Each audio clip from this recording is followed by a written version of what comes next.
Well, my sister's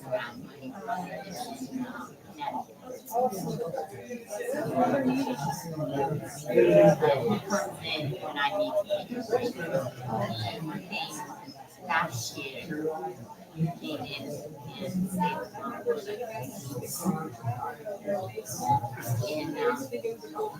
so my sister took care of her 3 weeks. She was much better shape, and so I went, I took 7 weeks and traveled.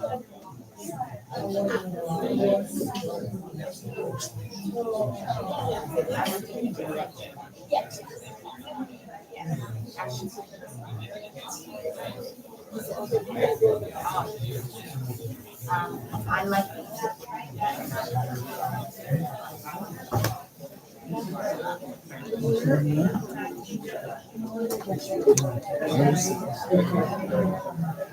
Okay, then we can sit there. No, you're fine. I had a hard time signing a couple months ago. I wanted to step up. You never know what happens. Like for example, I planned a surgery 5 months later, and then bought a house. So literally, the next day after moving, I'm in the OR. You never know what happens.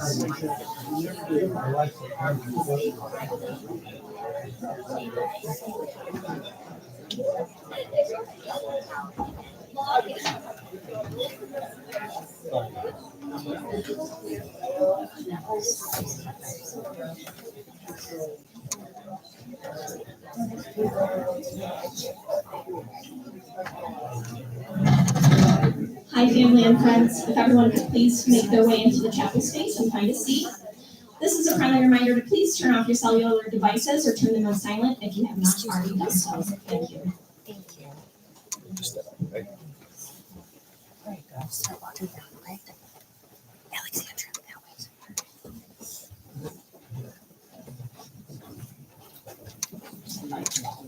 Oh, you're on.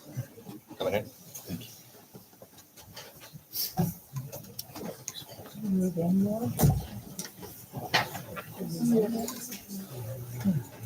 Maybe somebody has the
I can sit.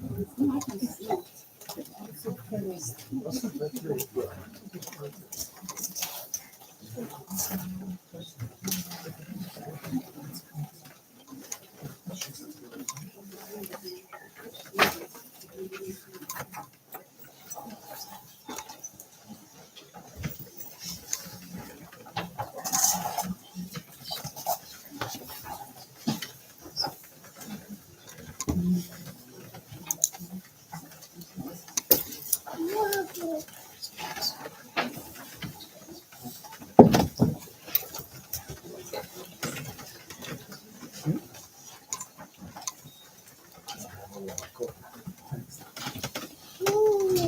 behalf of the Funeral Chapel, it is our honor and privilege to serve with my family in the time of need. We'll now begin the service with a Baha'i prayer.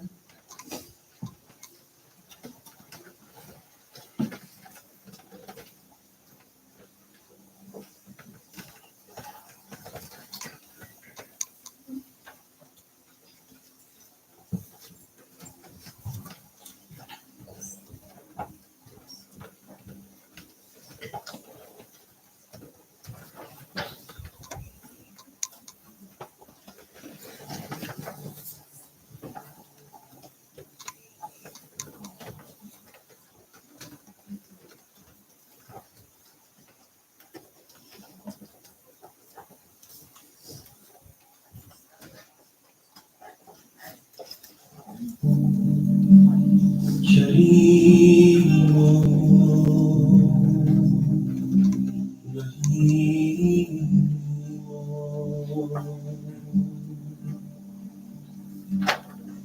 توی آن سلطانی که سلاطین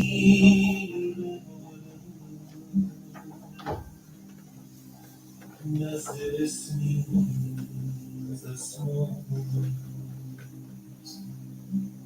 خازنه و خاشع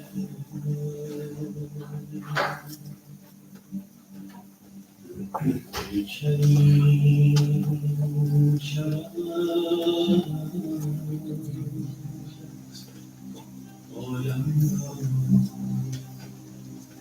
احاطه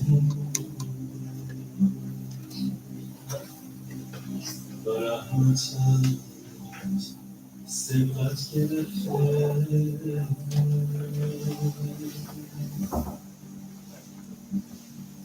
تو را قسم میدهم به کرم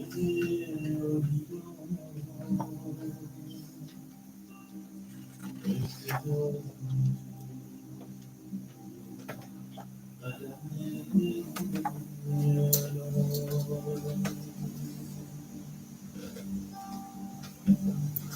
که این لب را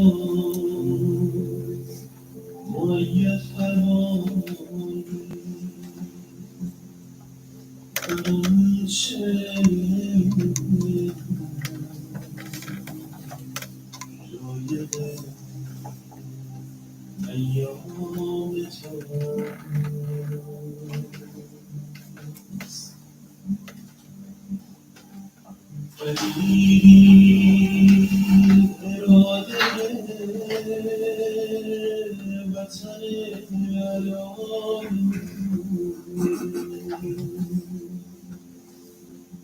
و قاصدی قصد آیت رسوا کرده خدا مدد فرما تا بر خدمتت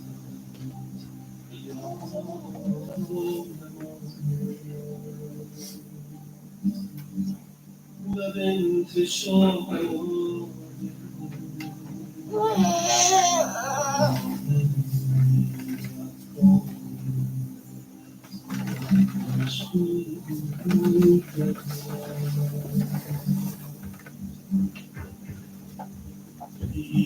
کریم فقیر از بحر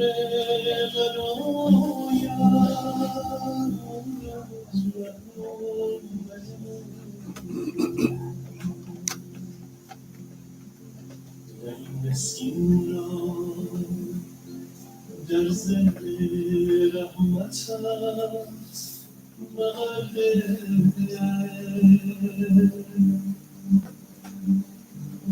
که شاید از نفحات وقت تازه شود و به حیات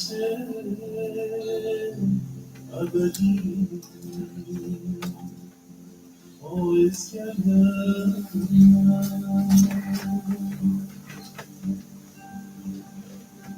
تویی قادر و توانا و تویی عالم و دانا. لا اله الا انت علی الاعلی.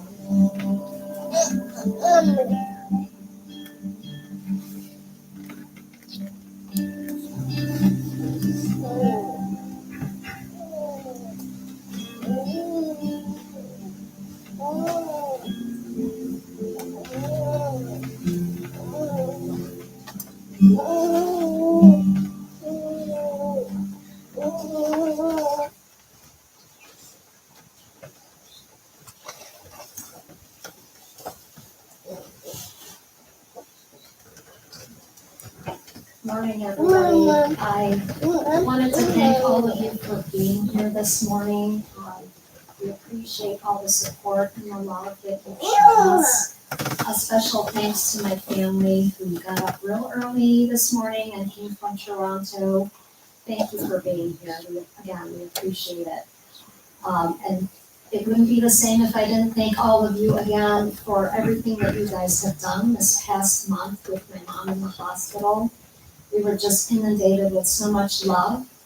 All the texts, emails, calls, visits, soup, and the food everybody would bring for my mom, and she was in the hospital for about a month. So thank you for that. Last night I was trying to think about what I wanted to share about my mom, and I realized that two things for myself was that one, I knew my mom for 61 years, and yet there's so much about her I didn't even know. So it was a really good experience for me to reach out to my aunts, uncles, and sisters and find that out at this point. So it was a lot that I learned and a lot of growth for me. The other thing was that for my mom, I always thought this is my mom. You know, that's how I identified with her. But I realized in going through the photos from when she was a child to, you know, up through her life, that she had an identity separate from me. That was a hard realization. I've always known her as my mom, and I realized there was a woman, Sorourieh Meghnot, and she had her own dreams, ambitions, you know, challenges. So that was, again, another realization I came up with. So my mom was born in Hamadan, Tehran in 1928, we believe.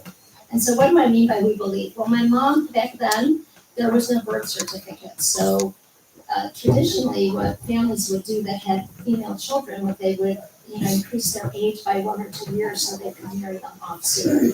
So in that regard, my mom always said, I'm not that old, you know, they take 2 years to my age. So we think she was 95 when she passed away.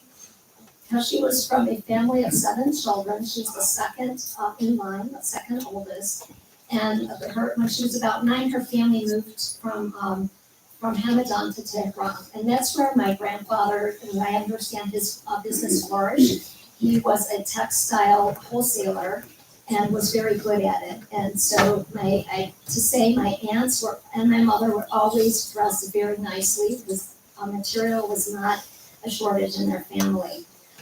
My mom always wanted to be a businesswoman, wanted to take after the business, but it wasn't encouraged back then. Women were not really encouraged to hold any type of office or to work. Mainly it was that they should be at home taking care of the children.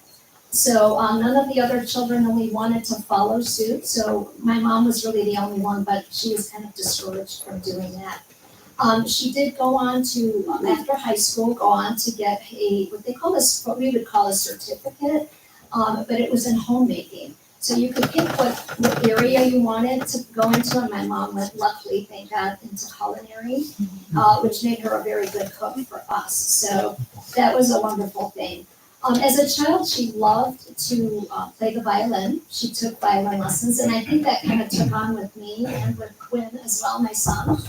She loved to paint. One interesting news I heard was that my mom's teacher was also the Schatz teacher as an instructor for painting. She loved to paint. The instructor saw a lot of talent in her and encouraged her. And in fact, if you look around, some of her paintings are displayed. And those she did on the other side, she did later on in her life. She liked to try different things. And a funny story with that was 2 years ago, I said, Mom, you need to have some socialization. Let's get an instructor for you to come to the house and they can teach you on watercoloring. And after the first lesson, she said, don't do that again. I had to spend 2 hours teaching her what to do. That did not go over well for her. But that was her main hobbies. She finished the certificate right around that time in culinary arts. She met my dad.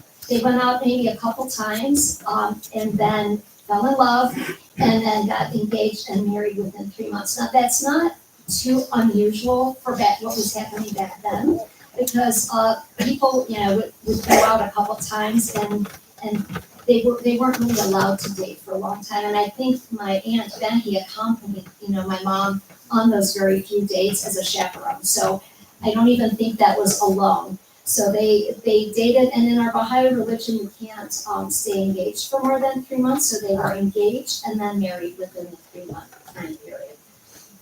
From then, they had 3 children, which it's been the 6 years, and off they went to start going to be missionaries in Africa. This was a really big thing for my mom because she had 3 little children, and she left her family that she had known, everything that she ever knew. She had to leave behind, no friends, no family, no community, and moved to Africa. So they were there for a couple of months and then moved to South America. So off she went again, starting all over, and again, not knowing the language or anything. At that point, it was in 1962 when they moved back. Now, the significance of that year is when I was born. So we went back in 1962, they moved back to Iran, and my dad worked as a translator for the army. And the thing with that was they didn't like that he had left, so they demoted him back to being pretty much the pay was almost nothing. So my dad then started doing some real estate work at that time. So the next decision they had to make was the biggest decision of their life, which was to move again, but this time permanently to the United States. It was a very difficult decision for my mom. She had just built her, dream home, but they thought the most important thing was their daughters getting an education. And so they packed everything up. They left everything behind, their family, again, the community. And the significance of all these moves, I think, for my mom was that it made her such a strong woman. She had to rely on herself and nobody else to help with her children while my dad was out as a missionary on a daily basis. So she learned to rely on herself and to take care of everything on her own while my dad did what he had to do. So they moved to the United States and moved directly to Ann Arbor, where they spent most of their lives, I think 35 years in Ann Arbor, and then moved off to Brighton. So the rest of their lives after here, they were in Michigan. To me, I think, and my sisters, the biggest thing that, gift anyone could give us was that, to immigrate here, to give us a life, to give us the chance to do what we wanted to do, and to go to school. And the sacrifice that they made, I don't know if I could make for my kids, but that to me is huge. So I told you a little bit about where she was, what she did, the history, but I didn't really give you a flavor of who my mom really was. She was a very, very proud person. She always liked to look good. So even in hospice, where she was the last 15 days of her life, she said, Hetty, bring me the tweezers, and I want my lipstick, and bring me a brush. So sure enough, I was in hospice, helping her out, combing her hair and putting lipstick on her. She always wanted to look good when people visited. She loved to have her feet massaged. She loved a lot of salt and a lot of sugar. And even to this day, when I go in the basement and I pull out, a pot or grab something, she has hidden treats everywhere. Knowing that we would not allow her to have too much sugar, she would hide them. At 90, she learned how to use FaceTime, and I love that. At first, she was very resistant, and so we did it, and before long, she learned how to abuse that thing. Every 5 seconds, she would call, and it was so loud, I could hear it 2 floors high. That, she loved, but that was her way of communicating. And in talking to my aunt, it was so touching. She said that's really how she learned about my mom, was just through FaceTime, because by the time my aunt was born, my mom had already married and was out of the house. So FaceTime came through for our family. She had a lot of pride. She didn't want to walk, to be in a wheelchair. So the beauty of this was on her birthday, November 23rd, my sister took her to the hospital. She walked into the hospital on her own 2 feet, never needing a wheelchair. She never walked out, but she did walk on her own 2 feet till the very last day. She had a pet peeve. She did not like strangers in her house, and I think her neighbors and me, we had to cover for plumbers and electricians. And I think I figured it out that she had PTSD. That her family had been robbed at gunpoint approximately 3 times in her life, and all of the stories. So I think the fear of strangers originated from all of these robberies.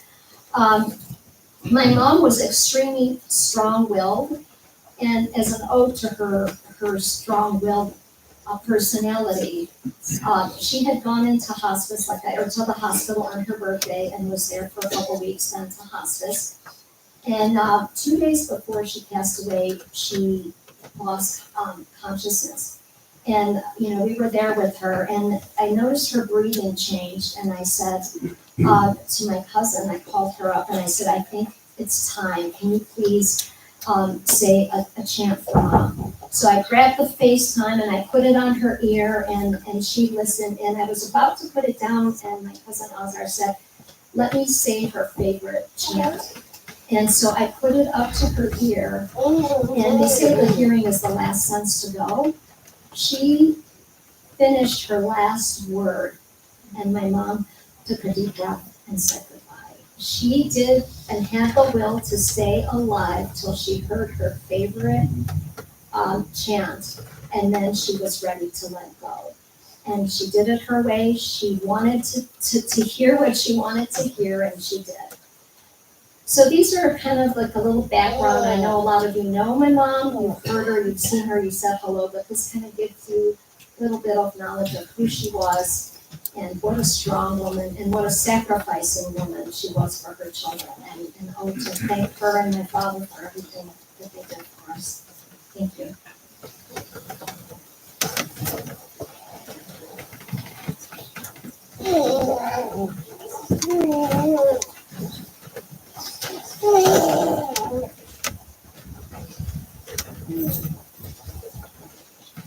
Good morning, everyone. I'm Derek Miller. I'm Meghnot's son, Grandma Sewell's oldest daughter. My mom selected a poem that I'm hoping I can make it through.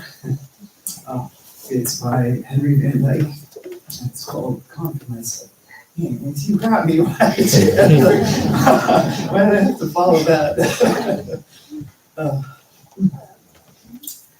I'm standing upon the seashore, a ship at my side, spreads her white sails to the moving breeze, and starts for the blue ocean. She is an object of beauty and strength. I stand and watch her until at length she hangs like a speck of white cloud just where the sea and sky come to mingle with each other. Then someone at my side says, "There, she is gone." Gone where? Gone from my sight, that is all. She is just as large in mast, hull, and spar as she was when she left my side. And she is just as able to bear the load of her living freight to her descended port.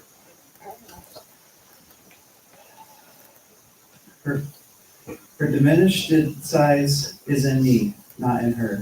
And just at the moment when someone says, "There, she is gone," there are other eyes watching for her coming, and other voices ready to take up the glad shout, "Here she comes." And that is dying.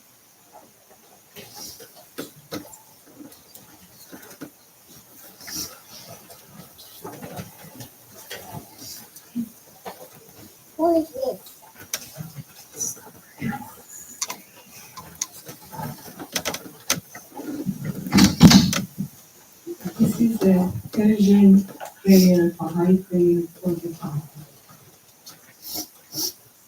والله پروردگار و مهربان بنده صادق تو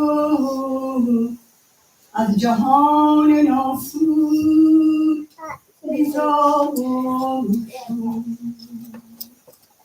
و به عالم لاهوت پرواز نمود. از حیات دنیویه بگذر با حیات ابدی یابد. از عالم ظلمانی سود نمود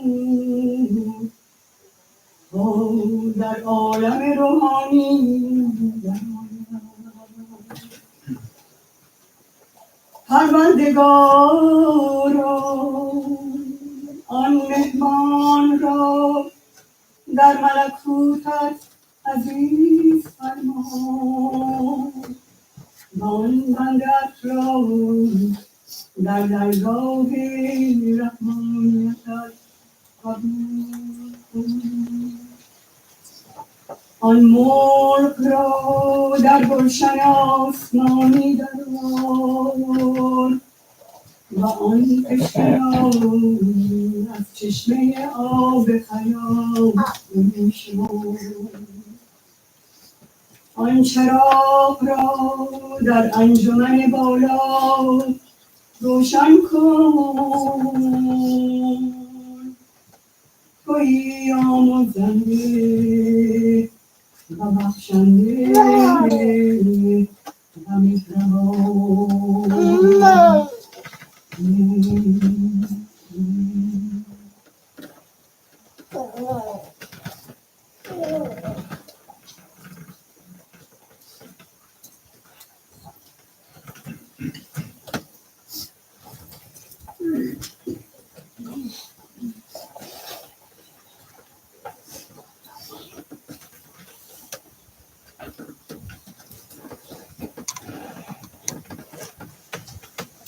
Good morning, everyone. My name is Sheila Phelan. I'm Grandma Sorourie's eldest granddaughter. And I haven't quite, I think, breathed, so I'm hoping that it doesn't happen now. Because Grandma's always been there. So don't want to think about her not being there. Before I get started, I'd like you to notice a few things. I pulled my hair back. I usually don't like my hair like this. I don't even see patients like this, but Grandma always told me to put my hair back. So that happened. And then Auntie was talking about her paintings, and I actually have one in my dining room. She just gave it to me in a bag for my birthday one year, and I turned it over, and it had the TV channels on it, like that she had written. That's how much she cared about. But it's my favorite painting, and so I had it framed. So as I said, I'm Grandma's eldest granddaughter. My mom, Moshe, is her third daughter. And my mom said, would you guys want to do a reading or share some stories? And I thought stories would be a little more fun, so that's what I'm going to do. My mom told me, and I hope I didn't get this wrong, but this was my interpretation, that in the Baha'i culture, if a family has a son and a daughter and only enough resources to send one to higher education, they will send the daughter. And what you'll notice in what I've written about my grandmother, a lot of it actually mimics what my aunt said. So I think that's kind of cool that transpired over so many generations. But that always stuck with me. And my grandmother, being the tenacious woman that she was, really did value education. And in fact, I have a funny story about that.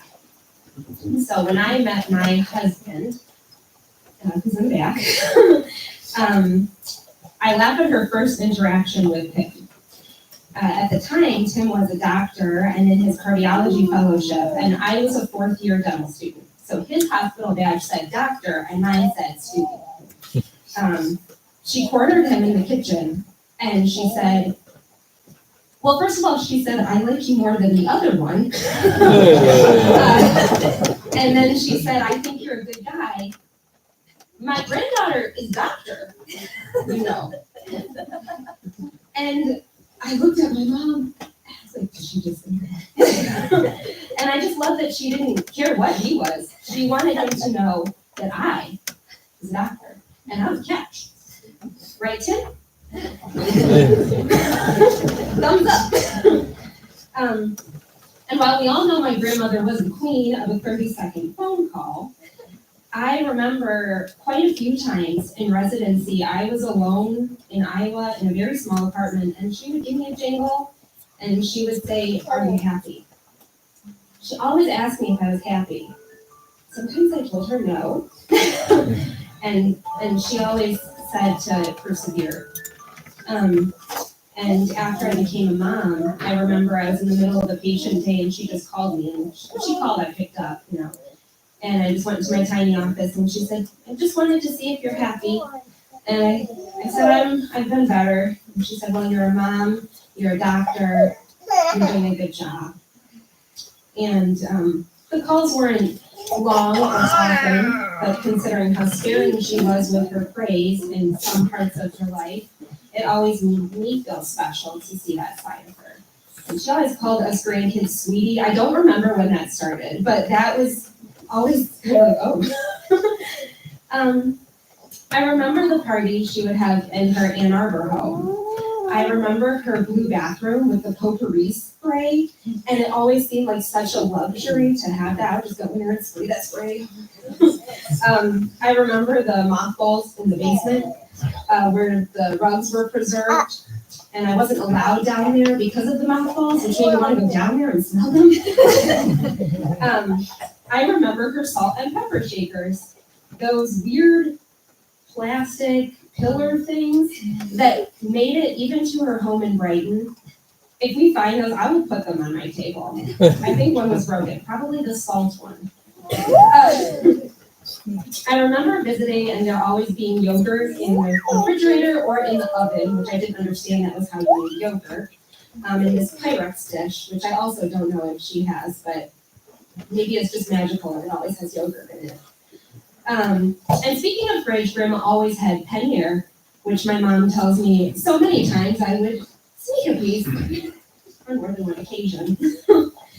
I remember Uncle Mac at the grill making his famous burgers, and my sister and I would be at the table with Grandpa making boats with the grilled onions and put rice in it.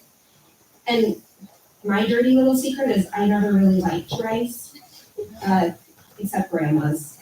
And maybe it's just because she used butter with reckless abandon.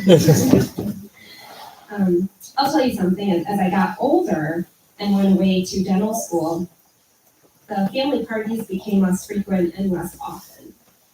But I'll never forget this one trip back home. I was miserable. I was returning with a broken heart from a relationship going poorly. Not this one. And Grandma was in the front seat because she was always kind of being shuffled along place to place. And I slipped in the back and this great smell was like just next to me in a bowl. Not even with a cover on it, it was just a bowl. And my mom said, Grandma made you some food.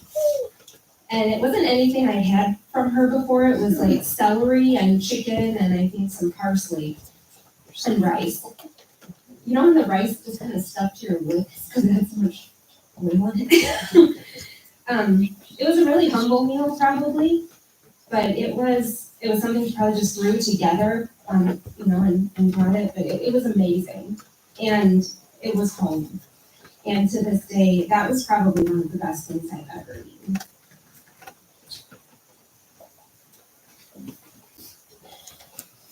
So, in honor of her, as I stand here and reflect upon my own accomplishments, I realize that a big part of it is a credit to her drive and her dedication, and the fact that I needed that to reach my own dreams. And that's what made her the matriarch of our family. And now that she's gone, I hope our glue is strong enough to make sure we stay together.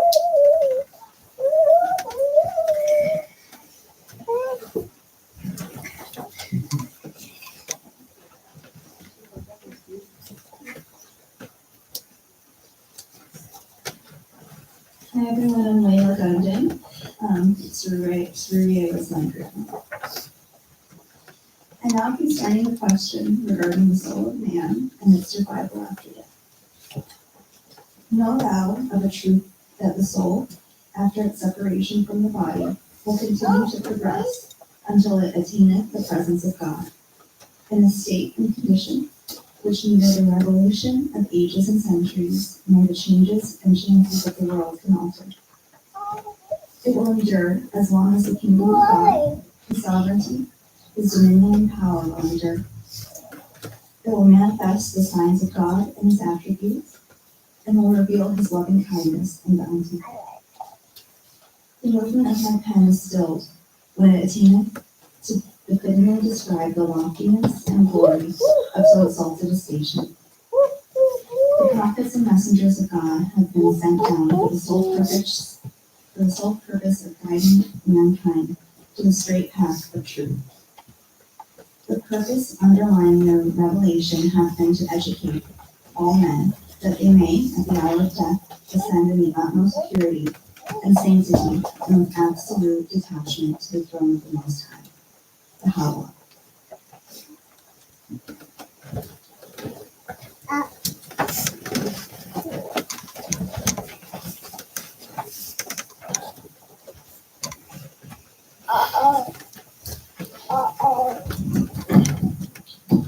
Hello, my name is Colin Miller. I am the oldest son of the oldest daughter.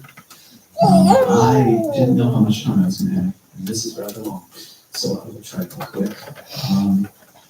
My experiences.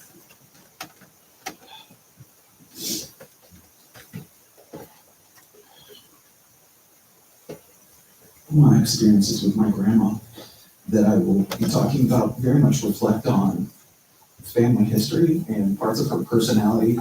I think so much can be learned from my grandma and how she showed her love and how she carried herself. For me, being the oldest grandchild, I really was pretty lucky. I got nothing other than pure love. Whatever I did, however I did it, she always believed in me and she always supported me. It was a pretty good gig, to be honest with you. She was formed by her experiences, but I think her experiences were also truly released some of the core of who she was. She was by far the grittiest, stubbornest, toughest person I've ever met in my life. You can look at that as good or you can look at that as bad. It really depends on your personality, your opinion, but she was tough. I remember visiting her at her house. She had plenty of money to heat this whole house, plenty. She had one space heater in the corner and she was dressed up, full jacket, shawl. And I said, Grandma, like, what are you doing? And she said, this money is for my family. I don't need this money. I don't need to worry about this. but when I'm gone, this is how I will take care of you. So to her, family was over everything. So I'm gonna jump over a little bit back and forth, to be honest with you, and just share some of those stories. She was a person that had to adapt a lot. And through those adaptations, I think you could learn a lot about how she looked at the world and how she did things. When she came to the United States, the story my mom told me was she didn't know how to speak English. So she watched the People's Court. And the People's Court is how she learned English. No one taught her. She figured it out herself. She sat there, she watched it. She did the thing. She figured out how to do it on her own terms with no help. And she could do conversational English, and you would never know where it came from. A side note to that is I think growing up, being the oldest grandchild, I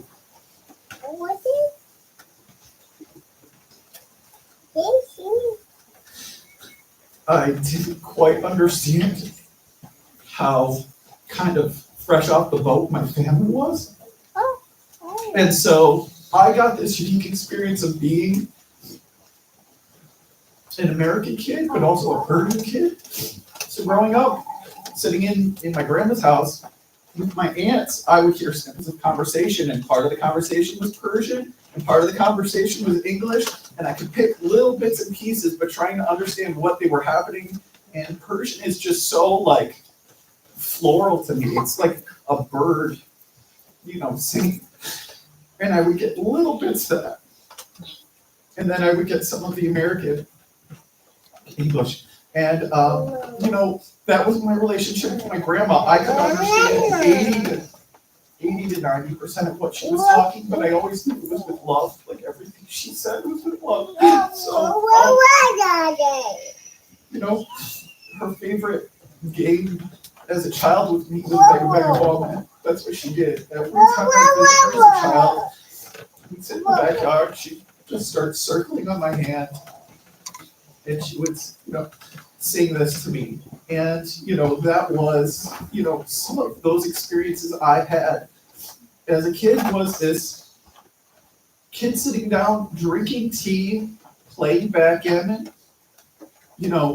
getting read by my grandfather about Valhalla, and, having this experience that was very, very singular.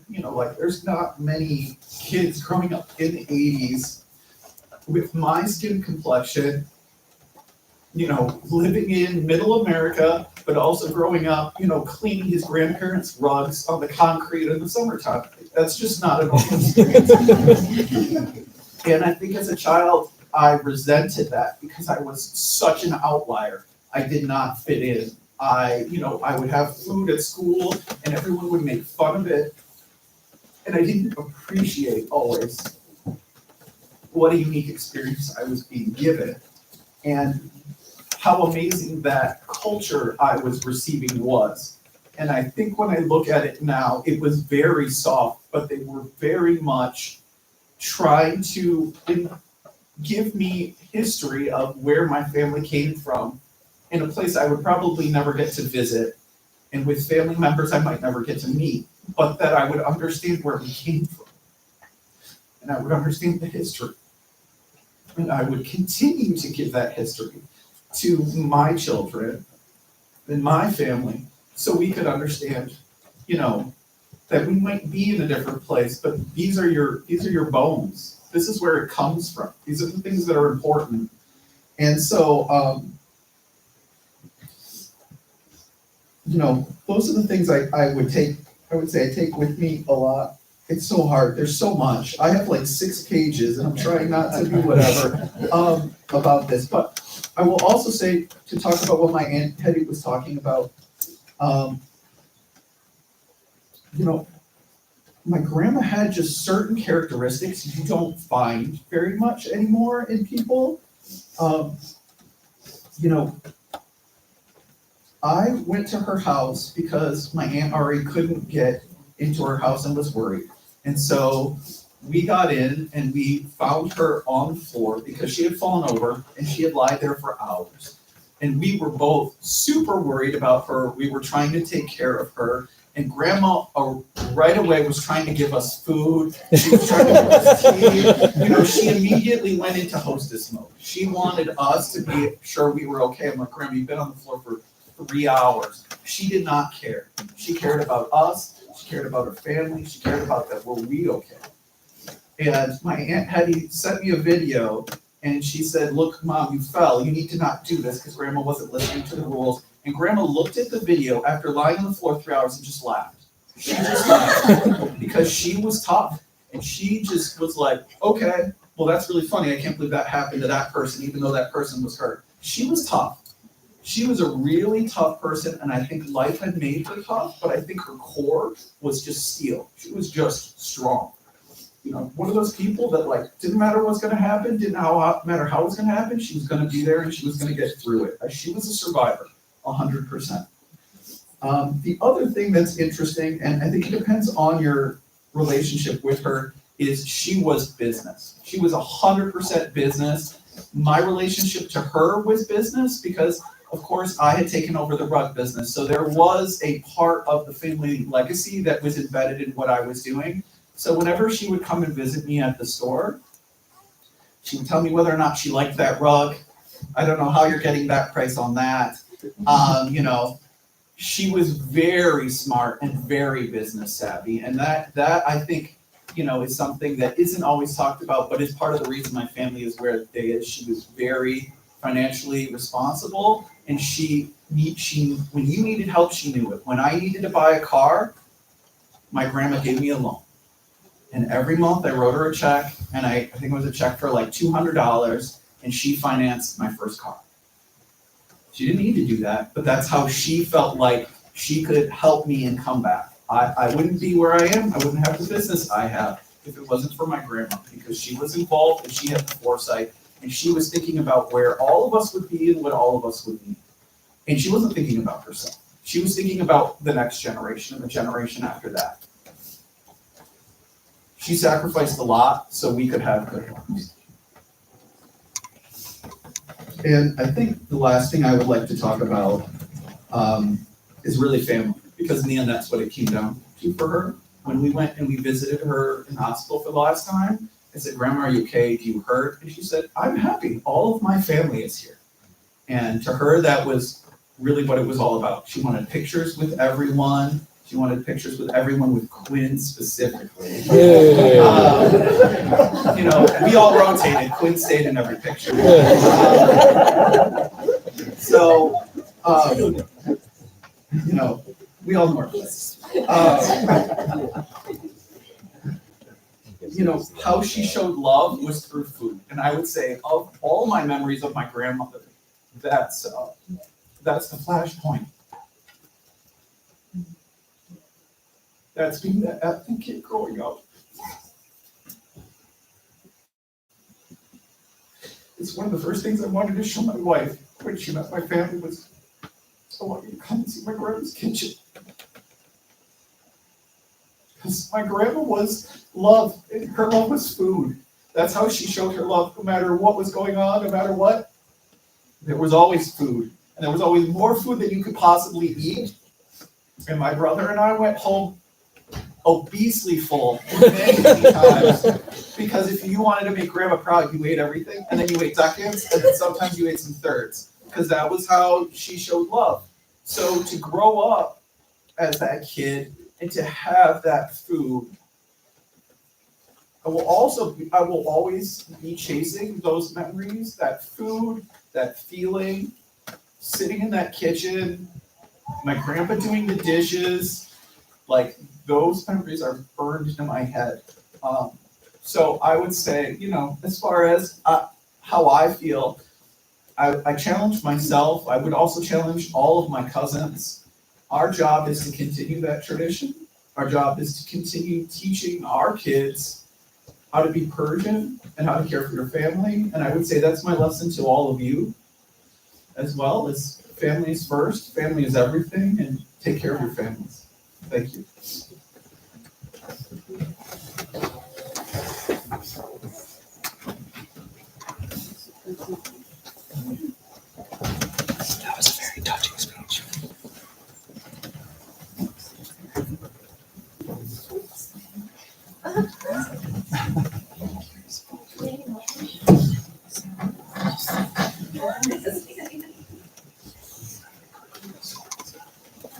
I am Moise's third daughter, and Colin is very right that food is a big thing in that Persian culture. And just the day before yesterday, we went to my youngest daughter's house for celebrating Christmas, and she had made enough food for 30 people, and everybody sending us there.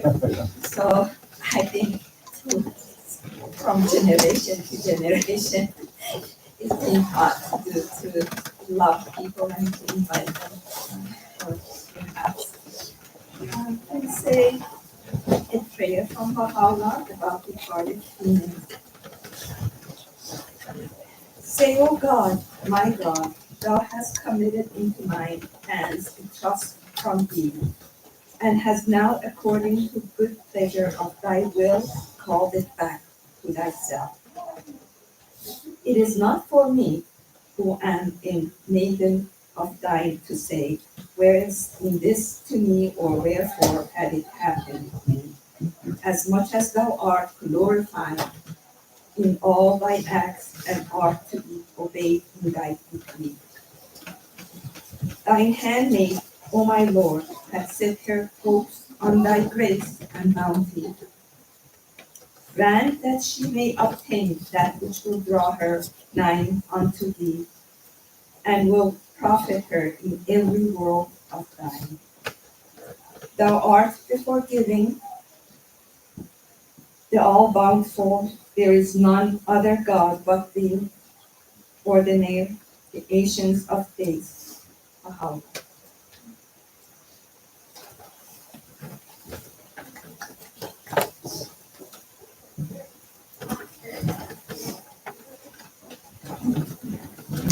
Hi, Maria. And she was my grandma. So we read a prayer and then share some quick memories. The nature of the soul after death can never be described, nor is it meet and permissible to reveal its whole character to the eyes of men. The world beyond is as different from this world as this world is different from the womb of a child that is in its mother. When the soul attains the presence of God, it will assume the form that best befitted its immortality and is worthy of its celestial habitation, the Hava. One quick memory I remember was I was getting home and I had forgot my keys. I was in the beginning of high school. I forgot my keys, so I was locked outside my house. And I think my mom had remembered I was locked out. And I think called my grandma and told her that. And I was just sitting in the front yard waiting. But my grandma walked from her house, which was over a mile, to find me. And when she got there, she asked if I was okay. And I was so surprised to see her.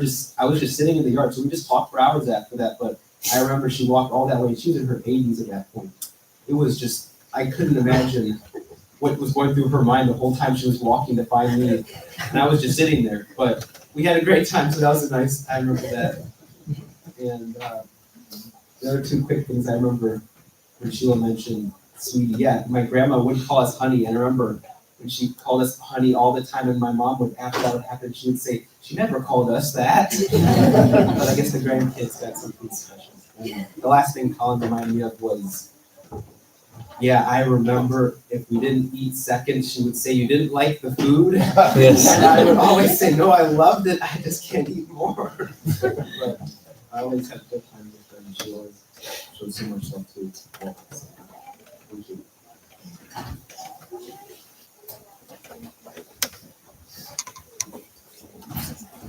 Hi everyone, I just wanted to kind of do one last thing, talk to you about a couple of the funny stories. So I had the privilege of living with my grandma for the last 4 to 5 years.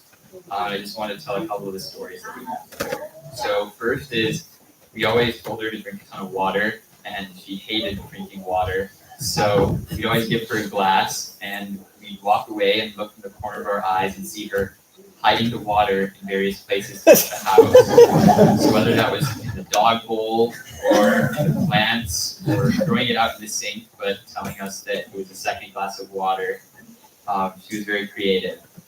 Another thing was one time I took a jar for Nutella and I didn't think she noticed. A month later, she asked me where it was, and I gave her a smaller jar of it because I wanted to keep a bigger one.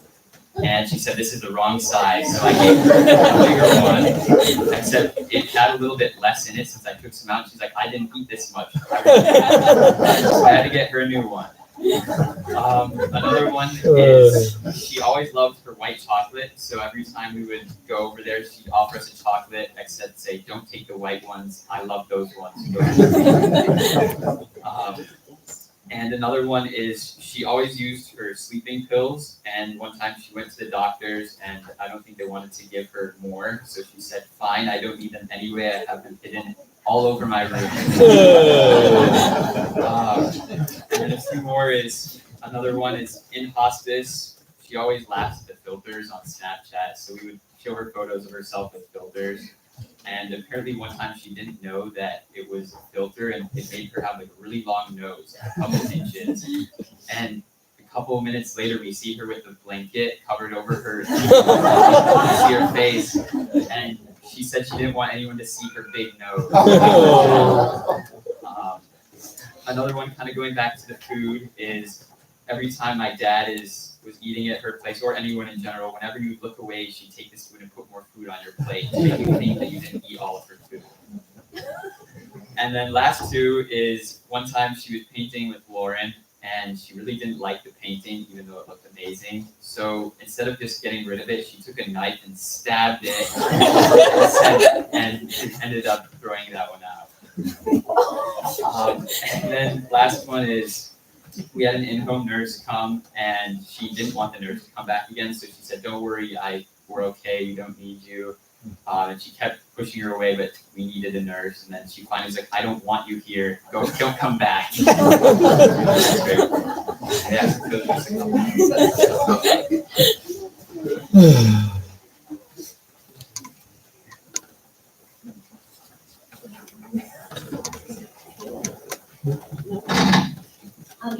On behalf of Wheeling Funeral Chapel, it has been our honor and our privilege to serve the Meghnot family in their time of need. As we close out the service, we'll call forward our pallbearers. We please ask everyone to remain in your seats until our pallbearers come forward and escort her casket out the doors. As you head out the doors, please follow the casket and the family immediately behind them, and then we will proceed to our cars. We are going to United Memorial Gardens, address 4800 Curtis Road. You can find the address on the back of your program. The family invites all in attendance to join them after the burial at the Italian American Banquet and Conference Center in Livonia. You can also find the address on the back of your program. If you need assistance or directions, please find one of our staff members. If I could please have my pallbearers come forward.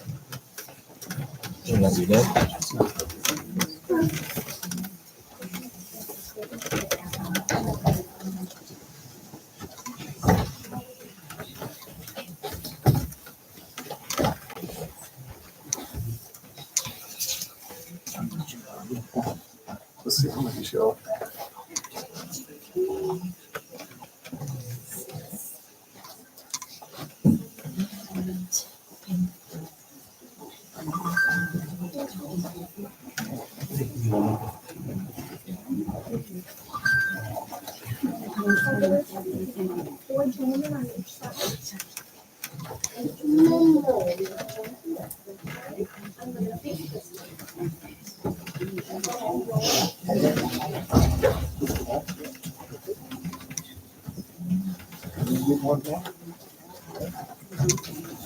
Family, if you'd like to join me.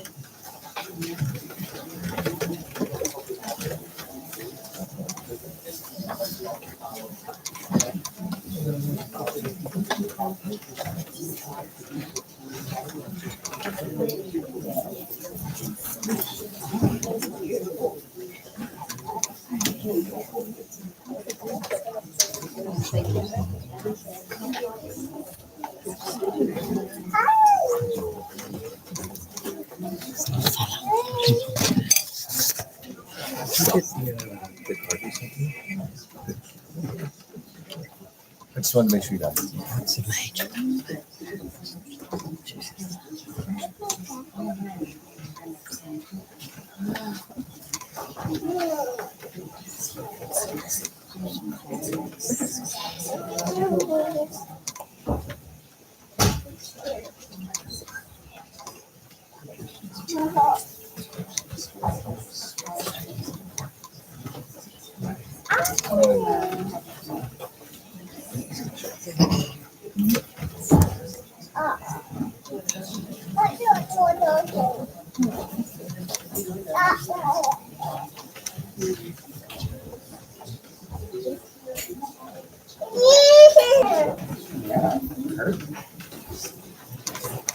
Would you like to put this one? Would you like to put this on?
Just accept the doors, take it left, right out there. I just wanted to let you know. Oh, purse, okay, very good, thank you.